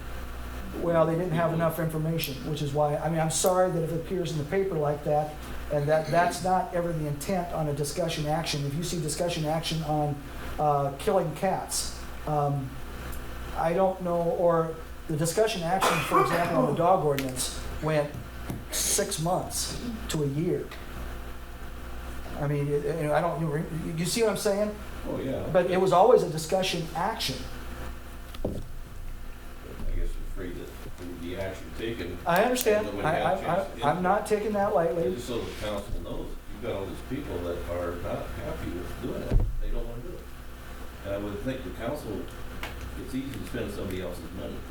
If they don't feel it's worth the benefit, why would the council want to force those people to? This is why with the town hall, Cal, if you look at this, and almost intentionally, rather than have this archaic, old, crappy system of 5 people, 6 people looking at you like, you know, evil people, your councilmen are here, they're like peers. They're listening to everything you're saying. I cannot, you know that from the position, I cannot make the decision on anything like that.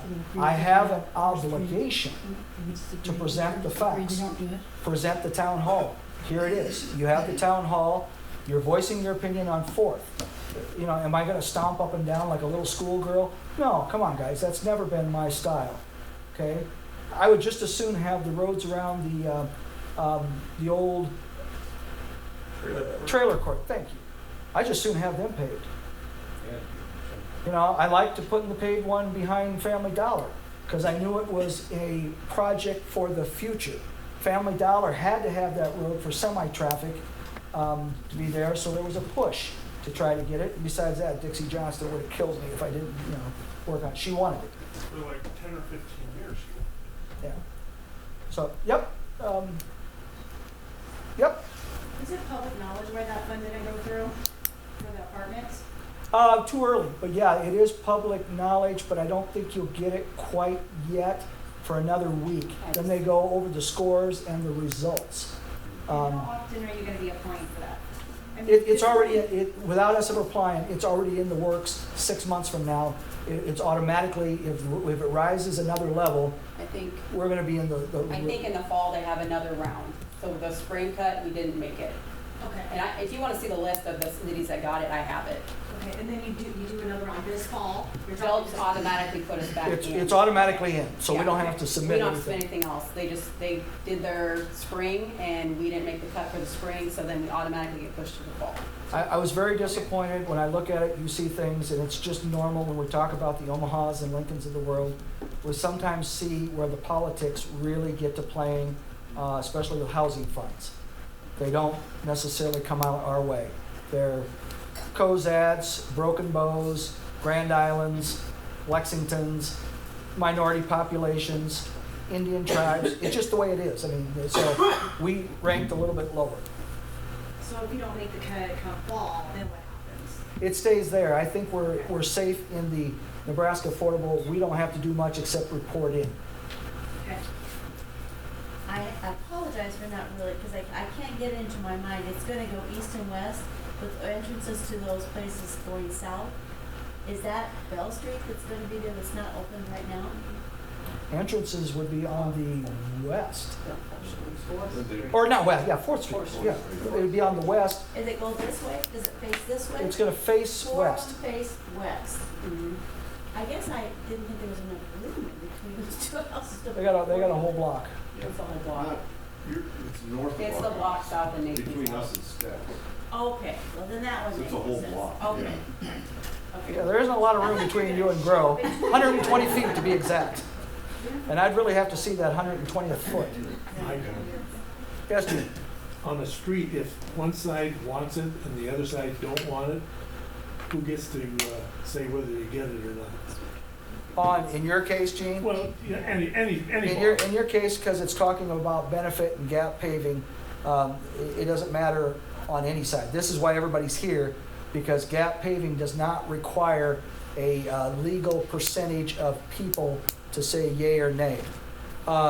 Does the voice carry? Your councilmen are here. I know CHI, I know, and I know, Gene, I know you're sitting on that where you got Kurt, who's already resigned, that he's going to get it hammered, and CHI wants it, so you're the only one that's not, and that I don't like. They don't have money.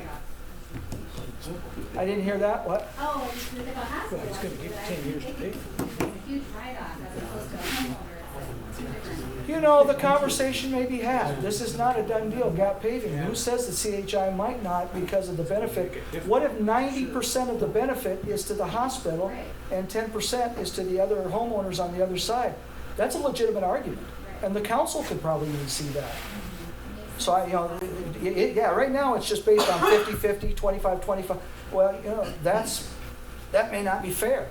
But if it's 10%, that might look a little bit better than having that full 20-some thousand, maybe 2,000 over 15 years is doable. Would that have to be determined before the contractor's let, or would it be decided after the concrete is laid?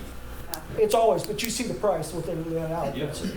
People might change their mind. Yeah, we'll talk about 10%, 90%. Bring the jacket. 50 cents, 50%. No, that's already predetermined before the council will already take a look at Well, that's what I asked. Well, but the contract's already let. So then you go before the council, and the council looks at those contracts, the price and the value, and then they make that determination right then. Do we pay, like the change order made a difference on the Legion. This is gonna be done this year.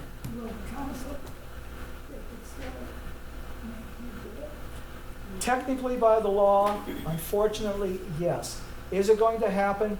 Your council's right here. It's not even on the 1-year plan. It was only on the gap paving for the 6-year plan. It is not the highest priority.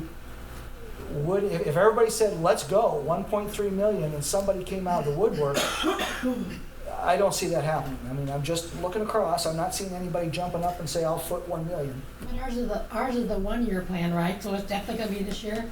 It is very likely it will be the highest priority after we start the discussions. I mean, the discussions have to be with CHI, you, and with Kurt, and make sure that everybody understands that this is coming. Then you go through the bid letting process and find out. So and if Ashoff comes in, instead of 117,000, they come in, we can do your block for 75,000. Then you go and determine the benefit. You know, say I don't want it, you know, benefit to me. It would be probably behoove you, if you have a paved street, be honest with yourself. No matter where you're at, there's got to be some benefit of being on a paved road versus a dirt road, even if it's the middle of winter. Think about that. Is it worth 5%? You know, I mean, is it worth 10%? I mean, what is it worth? But my garage empties onto a paved street, and I can go another block to get around that Euclid. I don't have to drive on Euclid. I know. They don't even need Put to a be barricade open. up there if you don't use it. Of course, they need to be open. Yeah, we'll just close it. Yeah. What's that? Well, 4th Street would be no benefit whatsoever, especially if our driveway is already too low. They build that up.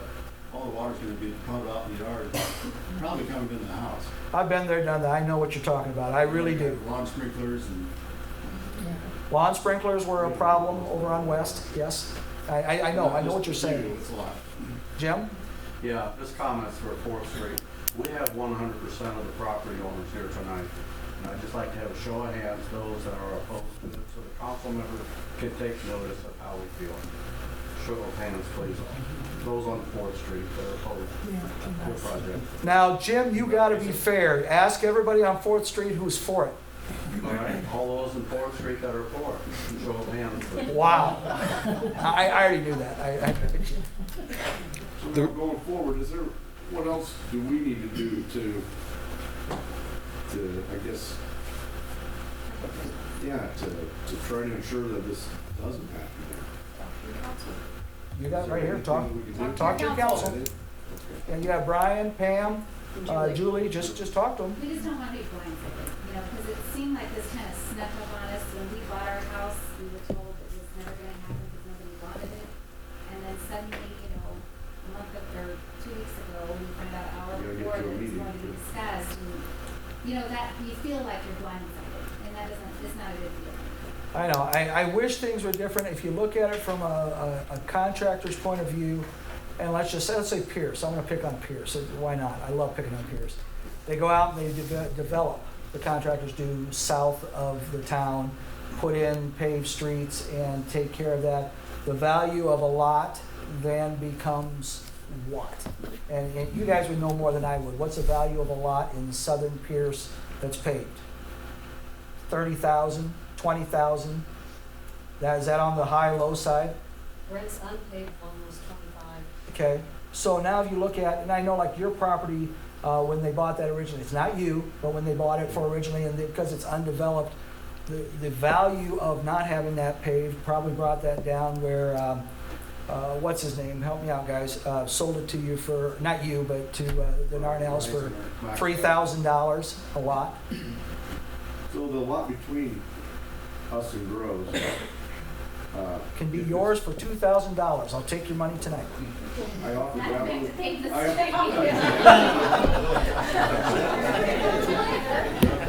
I'm trying to get out of that 120. You know, that's it's kind of like what Trish was said. Is, you know, the assessed value. I offered that for the lot behind me, but you said that I had to have a house on it in 18 months. Because it is part of the development. Part of the covenants that were put into that is you had X amount of time. That's why they bought it, to go ahead and try to develop homes. Otherwise, you could swallow it up, the property. We kind of parceled it out in 6 parcels. That's all it is. Yeah. The I'm rules not are, saying that they won't come. aren't the rules a little bit different for 4th Street though, because it's not considered Gap Street paving. Yeah. For the Gap Street, the way that Bruce Curtis made it sound last Tuesday is that the council can just vote on it, and the landowners really don't have much of a way to refuse it. But on 4th Street, if the council voted on it, I believe, and correct me if I'm wrong, the landowners or the property owners could still, They're a district, so they can say no. yeah, You have to have a vote since they're in a paving yeah, district. and that's the Yep. difference between the 4th Street and some of the other gap paving, if they weren't aware of that. Who would have to vote, the council? You have to have your percentage. I think we could probably go that's back, and if you look at it, I think some of that's like if you expired want- too. If And, they you say know, we wanna do this, then you have to go through the whole, what percentage of the property owners want to go forward with the project. If all of you say no, it's done. I thought the landowner's already created. the district's already The created. district's though. there, but Yeah, the district's there, but they would still have. they would still Oh, have wait, some sort of they could say. still refuse Okay. to have it. Yep. Do we have a vote as a non-resident, or is it resident, or is it Property owner. property? It's property, yeah, that's why when I was talking about Norda Johnson, you know, absentee, Chris Ryan, remember got involved in that fiasco down off of, whatever street that is, Pilcher and, They own the house, but they didn't live there or something. I didn't know, I was just there. So am I hearing this right? Okay, the Gap people, we do not have a say, but 4th Street, they can all vote, which they did tonight, and they do not want it, so they don't this isn't, have to. yeah, but it wouldn't be, this isn't the vote. No, but I don't think they're gonna change their mind. But Well, that's what I'm saying. you know, Right? Is that right? And I would, Yes or no? and I would argue legally a little bit. Yes. No, it's not a yes or no. Yes, it is. It's a yes or no. You want my answer? Yes, yes It or was no? made a district. It's made a paving district. Okay, so- A paving district stays in perpetuity, means that it has already been passed, which means that the landowners have very little say. But if 50% of them say No. they don't want it. No, do not, I don't want anybody getting confused with this, because I'm not talking about 4th Street. By law, that's already been done. So you can go, don't look at me and quote me, go to the state legislative, things that talk about district paving. Once a district has been passed, what is it under you? Your best bet is doing just what you did now, with the benefit of having the council listen, because you're the ones that argued it last Tuesday about how the council works for the people. I'm not going to argue with that. I work for the council, okay? If the council works for the people, you're telling them, 4th Street, as landowners, you don't want it. If you have any kind of credentials as any kind of council, unless you're really stubborn and ornery, and I'm not picking on any one of them, I don't think it's in their best interest to pave it either. Does that make sense? You know, you're one-on-one, but to think you're going to go to the legality of it and try to fight a paving district, no, you cannot fight that. I don't know if she was talking about No, making the that's not district. She was what talking we're about the at. actual. It's not the like if you guys paving as, project. like your mom and like you guys own the 4 owners, if you guys all say no, the council can still do it because it's just Right. Gap paving. Right. You But guys can all the vote. 4th Street, Yes, they can. right, Yeah. if they say. Council, 50 no, of them say no, yes, no, they have please to. don't get it mistaken. The paving district is made. The council can pave it right now with or without you. So there's really no Please difference. don't mistake that. There's no difference between district Correct. or Gap. But There's a big difference. So it was said at the council Okay, meeting. no, that's not the way it was said. But if you, that's why you guys talk to your council, because if you express what you are saying, they will take that into interest. I don't. Regardless if it's district or Gap. What I don't want you going out of here was with misinformation. I am telling you the law. Well, I think I misunderstood too what Bruce Curtis was trying to say that night too, because he made it sound like there was a difference between forming the district and then the actual paving project itself. You know where. Yeah, that's what he made it sound like. That Bruce? We're not saying you're wrong, we're just trying Yeah, to we're just clarify. Bruce, trying to figure it out. I got. Wait, let's don't pick on Bruce. He's not here. I'm not But picking gonna on tell you, Bruce. I'm just is still- saying, I don't think Bruce is still. if anybody, I'm quite picking on sure myself whether for it was ever made a misunderstanding. district. To be honest, I think he still thinks you're forming a district on 4th. But on the Gap, The council can just, that's what you're trying to, Joan, that's what you're saying. On the gap, the council does not need your permission to do it, correct? Correct. But you just said now that all of us would have a That's- vote if That's what you if come they to, pass it. if you come to the council right now, even them as gap paving, if you go to the council and say, we don't want this, that's their consideration to take in whether or not they want to do it. So it's not a true vote we get. Yeah, you do. You come to the council and express, yes, I want it, no, I don't. Yeah. They can always You're vote. asking about the Yeah. true vote, and I don't want to get into this internal. I'm just your telling you opinion, because yeah, it's a sorry. district. Yeah, but you have to tell the council, yes, I want it, no, I don't. Here's the greatest example. Yeah. So how about clarity, guys? You guys understand. 7th Street from the highway clear out to Black Hills. That is not a paving district. If I wanted to pursue that, I would have to have a paving district and go with certification and go out there and have a legal hearing to make it a district. We had 5 districts that we passed when we went through, and 4 of them were paved. Yours was the 5th remaining one. The council considered your opinion and backed off of it. But once it's passed as a district, it remains forever. I just told Jim, I think I'm gonna be long dead and gone before it's ever paved. I mean, but I would just encourage council members, when you're setting up these paving districts, to ask for homeowners' input before you ever set up, because it's pretty sneaky just to put it in the paper, and the way the statute reads, you just have to appear in the paper for 2 weeks in the paving district unless people come in and disapprove, the paving district is set up. So in all fairness, if you're gonna be a decent council person and be there for the people, don't make it a secretive thing. Not everybody gets the newspaper. and that was always the argument, which I want to stop it, because I said if it ever got negative here, I would just stop. But that whole thing with the district, and I don't know how many times I can say it. Legally, I did what the bond council. Morally, I apologized on Tuesday and said if I had to do it all over again, this is why we called everybody here tonight. Courtney called everyone to come into the town hall meeting to do it correctly.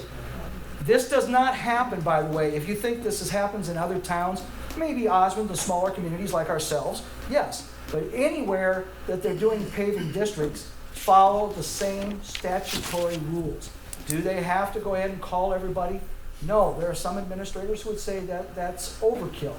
I found out the hard way that it wasn't. But that is not a legal requirement.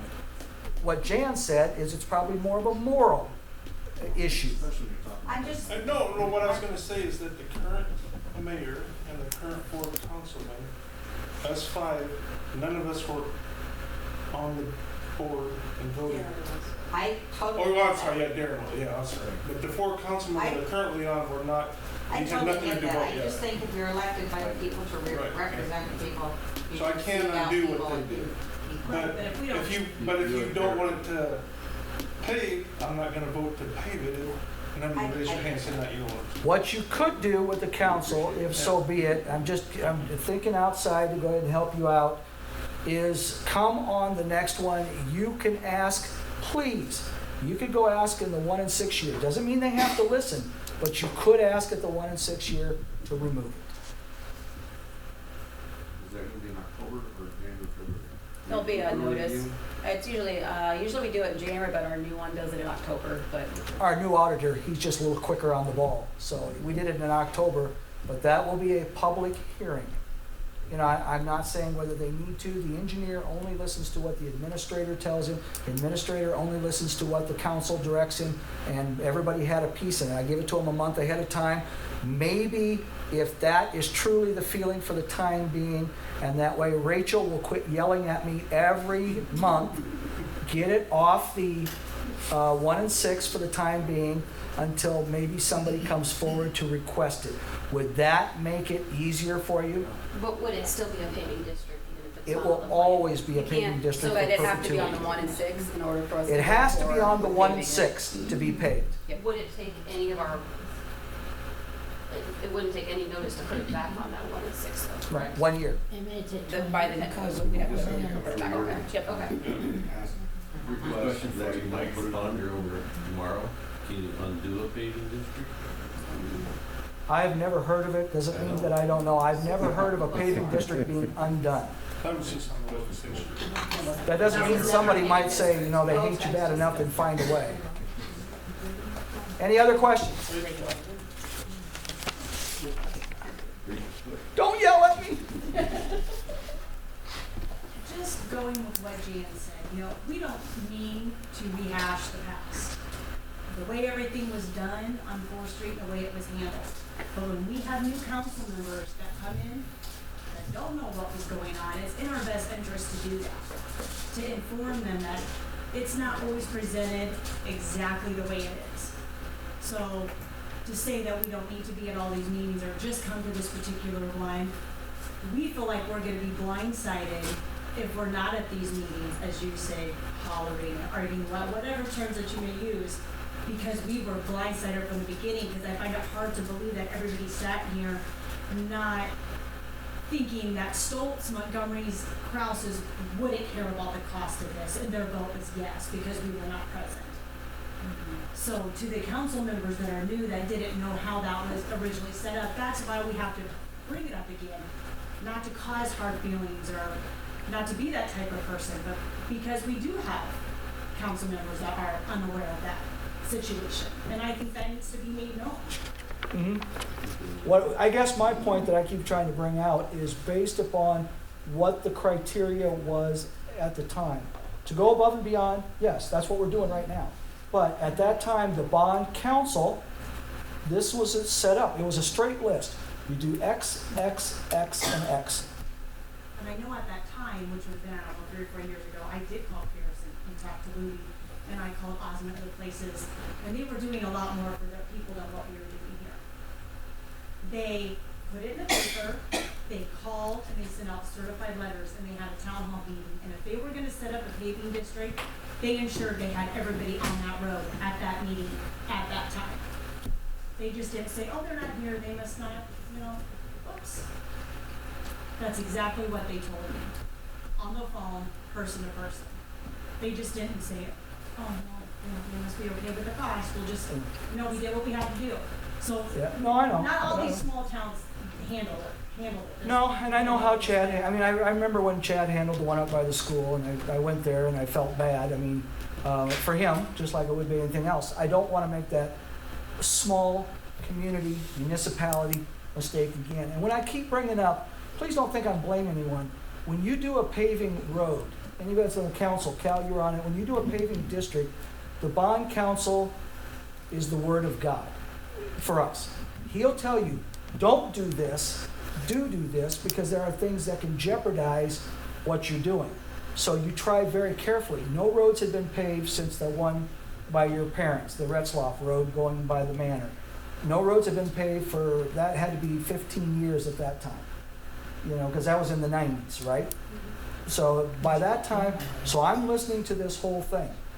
The aftermath, I understand, okay?